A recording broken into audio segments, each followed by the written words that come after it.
آپ سب متوسط یا غریب لوگ بیٹھے ہو، میرے نبی جیسا غریب پوری کائنات میں کوئی نہیں۔ میں جبوتی صومالیہ گیا ہوں، وہاں کے غربت کو دیکھ کر مجھے لگا جیسے لفظ غربت بھی ان کی غربت پہ روتا ہے۔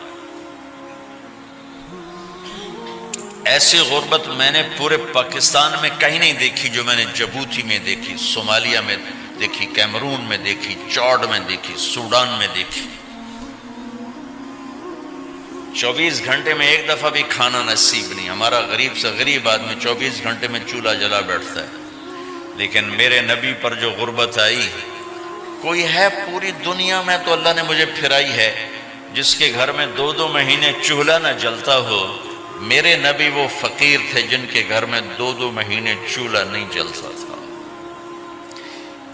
ایک رات آپ سوئے ہوئے، کبھی یوں کروڑ بدلے اور کبھی یوں کروڑ بدلے، بار بار حضرت عائشہ کے ساتھ۔ تو تھوڑی دیر کے بعد آپ تھوڑا سا آگے ہوئے اور چارپائی کی جو لکڑی ہوتی جس پر بان بنا ہوتا ہے، اس پہ پیٹ کو یوں فکس کر کے اور نیچے لٹک گئے، دھڑ آدھا نیچے لٹک۔ فَكَانَ قَابَ قَوْسَيْنِ أَوْ أَدْنَىٰ۔ واہ واہ واہ، کیا مقام ہے قاب قوسین، اور کیا حالات سے گزر رہے ہیں کہ یوں آدھا دھڑ نیچے لٹک گیا۔ ام عائشہ اٹھ کے بیٹھ گئی، یا رسول اللہ خیریت کیوں؟ آپ اٹھ کے بیٹھے، کہ عائشہ بھوک بہت لگی، بھوک بہت لگی، اس لیے پریشر دیا تاکہ وہ جو بھوک کی طلب ہے نا معدے میں، اس کو پریس کیا، اس لیے پتھر باندھتے تھے کہ وہ پیچھے چلا جائے۔ اب مسجد میں تشریف فرما تھے، ایک صحابی نہ کر کہ یا رسول یہ دیکھیں، کپڑا ہٹایا، یہ دیکھیں میں نے پیٹ پہ پتھر باندھا۔ جن کے لیے کائنات بنائی، جنہیں اپنا حبیب کہا، جن کے چہرے کی قسمیں اٹھائیں، والضحی، جن کی زلفوں کی قسمیں اٹھائیں، واللیل اذا سجا، جن کے منہ سے نکلے بول کی قسم اٹھائی، وقیلہ، جن کے کتاب کی قسم اٹھائی، والقرآن المجید، جن کے شہر کی قسم اٹھائی، وہذا البلد الامین۔ اتنی بڑی ہستی ہیں، آپ نے کہا ذرا ادھر دیکھو، آپ نے پیٹ سے کپڑا ہٹایا تو آپ نے 2 پتھر باندھے، دیکھو میں نے 2 باندھے۔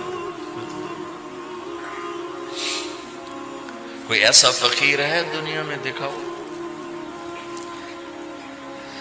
عائشہ بھوک بہت لگی تو اللہ کے تو حضرت عائشہ رونے لگی کہ یا رسول اللہ پھر آپ اللہ سے مانگتے کیوں؟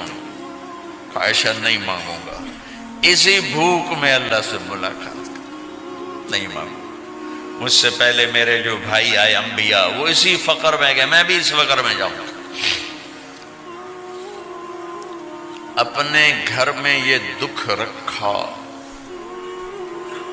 اپنی اولاد کے ذبح ہونے کو قبول کیا تاکہ آئندہ آنے والی امت کا غریب طبقہ گلہ نہ کرے، شکوہ نہ کرے، حرام راستوں پہ نہ جائے، غلط راستوں پہ نہ جائے، اور مالدار فخر نہ کرے میں کوئی بڑا آدمی بن گیا ہوں، میری اتنی بڑی فیکٹری بن گئی ہے، میری اتنی بڑی کمائی ہو گئی ہے۔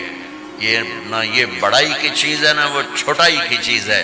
جس سے اللہ راضی ہے وہ بڑا ہے، جس سے اللہ ناراض ہے وہ چھوٹا ہے، چاہے غریب ہے چاہے مالدار ہے۔ حضرت عائشہ فرماتی ہیں بیٹا 2 مہینے گزر جاتے تھے ہمارے گھر میں چولہا نہیں جلتا تھا، چولہا نہیں جلتا تھا، 2 ماہ گزر جاتے تھے۔ ایک دفعہ باغ میں تشریف لے گئے، عبداللہ بن عمر آپ کے ساتھ ہیں، صبح کا وقت ہے تو اب کھجوریں گری پڑی، جو ملک نہیں ہوتی نا، کسی کوے نے ٹھونگ ماری، کسی طوطے نے اس کو ایسے ہی وہ اس کو ٹک دیا اپنی اس کے ساتھ چونچ کے ساتھ، تو وہ گر پڑی۔ اب اٹھا کے صاف کر کے کھا رہے تھے اور عبداللہ سے کہہ رہے تھے عبداللہ تو نہیں کھاتا؟ انہوں نے کہا جی مجھے بھوک نہیں ہے۔ آپ نے کہا عبداللہ مجھے بھوک ہے، آج 4تھا دن ہے میں نے کچھ نہیں کھایا، 4تھا دن۔ تمہیں کوئی ہے جس کے ہاں 4 دن فاقہ چلتا ہو؟ آج 4تھا دن ہے میں نے کچھ نہیں کھایا۔ ہمارے دسترخوان پہ کتنا کھانا اٹھا کے کوڑے کے ڈھیر میں جاتا ہے، آج 4 دن گزر چکے ہیں میں نے کچھ نہیں کھایا۔ هذه صبح رابعة ما ذقت شيئا، آج چوتھی صبح میرے اوپر طلوع ہوئی ہے، ایک لقمہ نہیں کھایا۔ آپ مسجد میں بیٹھے تھے، کعب بن عجرہ آئے تو آپ کو دیکھ کر ایسے کہنے لگے، یا رسول اللہ مالی اراکا متغیر اللون، یا رسول اللہ آپ کا چاند سا چہرہ چمکتا آج مرجھایا ہوا کیوں نظر آ رہا ہے؟ تو آپ نے یوں دیکھ اپنے پیٹ پہ یوں انگلی رکھ کر کہا، ما دخل جوفی ما يدخل جوف ذاتک منذ ثلاث۔ کہا آج 3 دن گزر چکے ہیں، پیٹ میں ایک روٹی کا ذرہ داخل نہیں ہوا، ذرہ، لقمہ نہیں، ذرہ، روٹی کا ایک ذرہ پیٹ میں داخل نہیں ہوا۔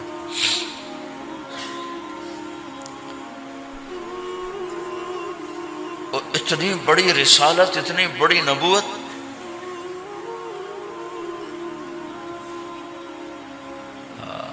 اپنی امت کے غریبوں کی تسلی کے لیے اور اپنی امت کے مالداروں کو سبق دینے کے لیے کہ اللہ رزق دے تو اپنی حیثیت نہ بھولو، اور اللہ نہ دے تو اپنے حبیب کی قربانی نہ بھولو۔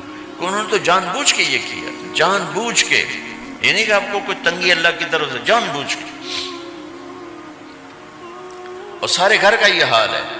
حضرت فاطمہ رضی اللہ تعالیٰ عنہ سے ملنے گئے، کہا بیٹے میں اندر آ جاؤں، میرے ساتھ عمران بھی ہیں، ایک صحابی تھے عرب سردار، میرے ساتھ عمران بھی ہیں۔ کہا ابا جان میرے گھر میں اتنی چادر نہیں کہ اپنے آپ کو چھپا سکوں، پردہ کرنے کے لیے میرے پاس چادر کوئی نہیں، تو آپ نے اپنی چادر اندر دے دی، کیسے پردہ کرنا، تو لپیٹ لی۔ اب اندر آئے تو آپ نے پوچھا، میں نے سنا تھا تو بیمار ہے، میں تیرا حال پوچھنے آیا ہوں۔ تو باپ کو دیکھ کے آنسو نکل آئے کہ یا رسول اللہ بیماری بھی ہے اور بھوک بھی ہے، دونوں ہی ہیں، صرف بیماری نہیں بھوک بھی ہے۔ بڑے بڑے مصیبتوں سے لڑ جانے والے ماتھے پہ کبھی بل نہ آیا۔ بیٹی کے آنسوں نے پگھلا بھی دیا اور رلا بھی دیا، آپ بھی رو پڑے، آپ بھی رو پڑے۔ پھر کہا میری بیٹی نہ رو، والذی بعث اباک بالحق ما ذقت من 3 ایام ذواقا، آج 3 دن ہے میں نے ایک لقمہ نہیں کھایا، میں تیرے ساتھ۔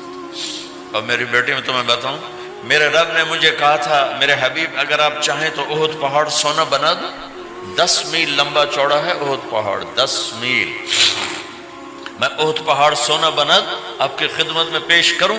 تو میں نے کہا نہیں یا اللہ مجھے نہیں چاہیے، میں ایک دن بھوکا رہوں گا، ایک دن کھانا کھاؤں گا۔ پھر فرمایا بیٹی کیا تجھے یہ عزت کافی نہیں ہے کہ اللہ نے تجھے جنت کی عورتوں کا سردار بنا دیا؟ یہ سرداری سونے چاندی میں تل کے نہیں ملی، میں قربان جاؤں۔ بھائیو اب سب ماشاءاللہ نوجوان نظر آ رہے ہو، تھوڑا وقت نکال کے اگر آپ پڑھے ہوئے ہو اپنے نبی کی زندگی پڑھا کرو، اپنے نبی کی زندگی پڑھا کرو، بڑا ایمان بھی بنے گا، حوصلہ بھی ملے گا۔ آپ حسن حسین کو کہتے تھے میری آنکھوں کی ٹھنڈک، میرے جگر کے ٹکڑے، میرے سینے کی ٹھنڈک، میرے لاڈلے، جنت کے چاند، جنت کے سردار، میرے 2 پھول، یہ سارے الفاظ حسن حسین کے لیے ہیں۔ اور ان کے بھوک کی وجہ سے رونے کی آواز سنتے تھے اور تڑپتے تھے، لیکن روٹی نہیں مانگی ان کے لیے، روٹی نہیں مانگی، کہ اپنی امت کے غریبوں کو تسلی دینی تھی کہ اگر میں فقیر بن کے جا رہا ہوں تو تمہارے اوپر بھی امتحان ہے، چند دن برداشت کرو۔ آپ نے فرمایا سب سے پہلے میں جنت میں داخل ہوں گا، سارے نبیوں پر جنت حرام ہے جب تک میں نہ چلا جاؤں، اور ساری امتوں پر جنت حرام ہے جب تک میری امت نہ چلی جائے، سب سے پہلے میں جنت میں داخل ہوں گا۔ وما یا فقراء المؤمنین، اور میرے ساتھ میری امت کے غریب لوگوں، میرے ساتھ میری امت کے غریب لوگ میرے ساتھ پہلے داخل ہوں گے۔ حضرت فاطمہ کے گھر میں فاقہ حد سے بڑھ گیا تو حضرت علی نے فرمایا کہ جاؤ اللہ کے نبی سے کچھ تو مانگ کے آؤ، کچھ تو پیٹ میں جائے۔ زندگی میں کبھی ایسا موقع نہیں آیا، یہ ایک دفعہ اتنا فاقہ آیا کہ حضرت علی جیسی ہستی نے بھی کہا جاؤ۔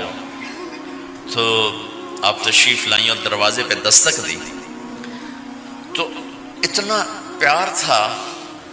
جب حضرت فاطمہ گھر میں داخل ہوتی، اللہ نے ہمیں اولاد کے ساتھ کیا سلوک کرنا ہے اللہ نے ہمیں اپنے نبی سے یہ بھی سکھایا.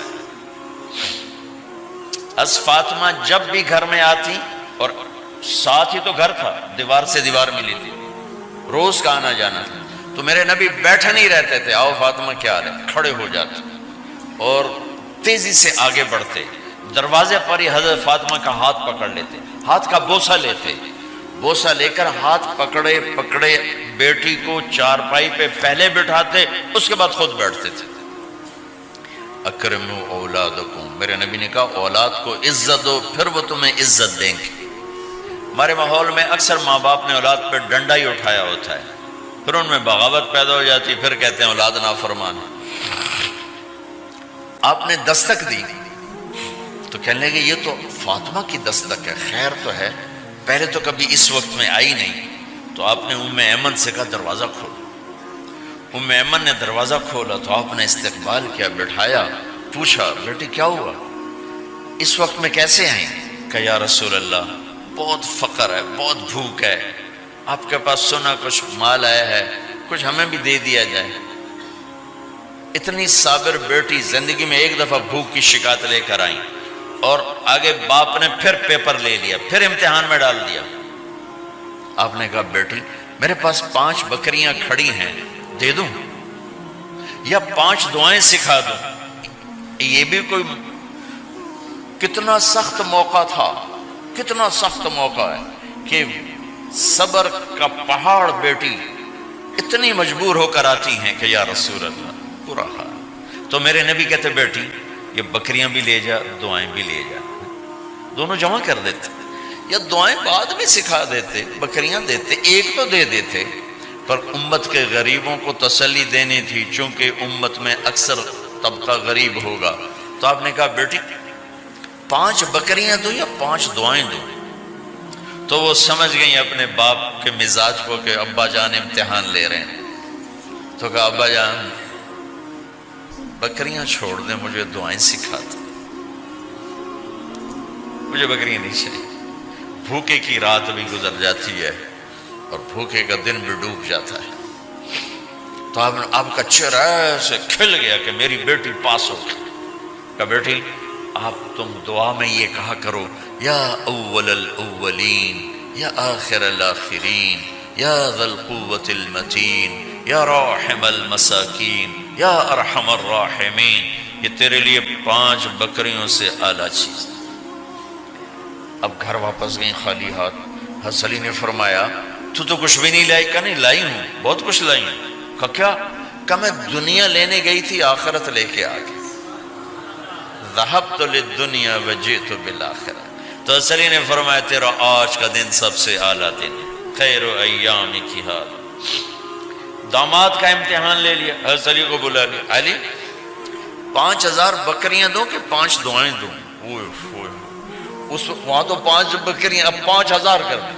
علی 5000 بکریاں لیتے ہو یا 5 دعائیں لیتے؟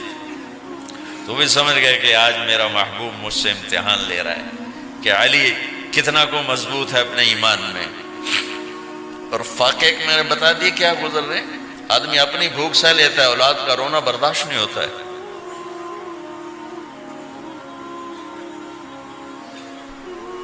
علی 5 دعائیں دوں کہ 5000 بکریاں؟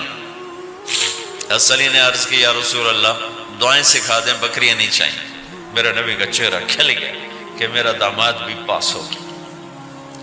علی تو یہ دعا مانگا کر روزانہ، اللہم اغفر لی ذنبی ووسع لی خلقی وبارک لی فی رزقی وقنعنی بما رزقتنی ولا تذهب قلبی الی شیء صرفتہ عنی.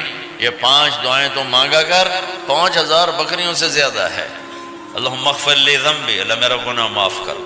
وسع لی خلقی، میرے اخلاق عالی شان کر. بارک لی فی رزقی، میرے رزق میں برکت دے. قنعنی بما رزقتنی، مجھے لالچ سے نکال دے، مجھے لالچی نہ بنا، مجھے حریص نہ بنا.